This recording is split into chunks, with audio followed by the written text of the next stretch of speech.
আসসালামু আলাইকুম, আমি হাসিনা আনসার। সবাই কেমন আছেন?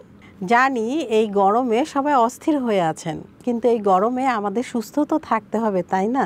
আবহাওয়া অধিদপ্তরের সূত্র অনুযায়ী জানা গিয়েছে আরও অনেক দিন কিন্তু এই তাপদাহ থাকবে। আমরা দেখেছি যে 37 জনেরও বেশি কিন্তু হিট স্ট্রোকে মারা গিয়েছেন। তো এই অবস্থায় আমাদের তো সুস্থ থাকতে হবে। এই সুস্থ থাকার জন্য আমাদের অবশ্যই সুষম খাদ্য খেতে হবে। তো আসুন আজকে আমরা জেনে নিব কি কি খাদ্য আমাদের খেতে হবে এবং কি কি পানীয় আমাদের পান করতে হবে। আসলে এই সময় যে হিট স্ট্রোক চলছে, প্রথমে আমি বলবো যারা বাহিরে যান বা বাহিরে কাজ করেন, ওয়ার্কিং ওম্যান বা ওয়ার্কিং ম্যান যারাই আছেন, তারা অবশ্যই বাহিরে গেলে একটি ছাতা ব্যবহার করবেন এবং পানি অবশ্যই সাথে রাখতে হবে।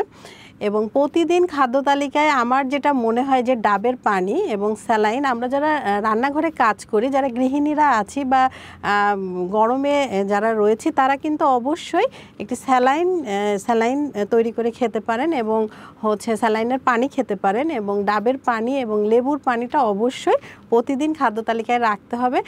সবচেয়ে ভালো হয় যদি আমরা ডিটক্স ড্রিঙ্কটা তৈরি করি, যেমন লেবুর রস এবং পুদিনা পাতা দিয়ে আমরা একটি ডিটক্স ড্রিঙ্ক তৈরি করতে পারি এবং এটা সারাদিনে যদি আমরা অল্প অল্প পরিমাণও খাই, তাহলেও কিন্তু আমরা সতেজ সুন্দর থাকবো এবং যে হিট স্ট্রোকের একটা বিষয় আছে সেটাও কমে যাবে।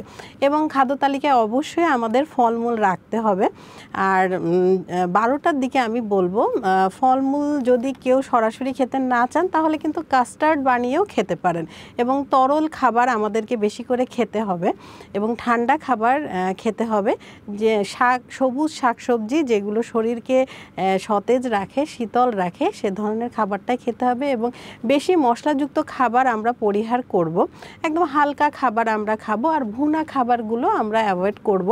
পাতলা সুরযুক্ত খাবার আমরা খাবো।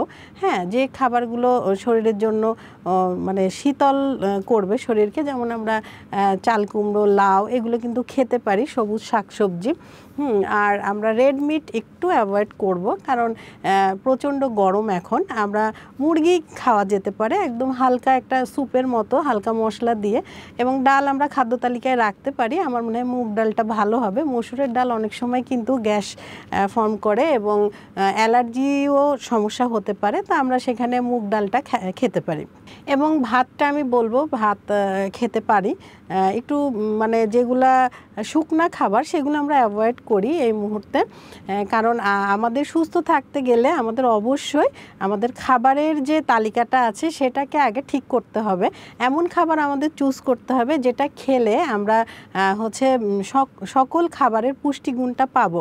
সেজন্য চাইলে কিন্তু একজন পুষ্টিবিদের পরামর্শ আমরা নিতে পারি।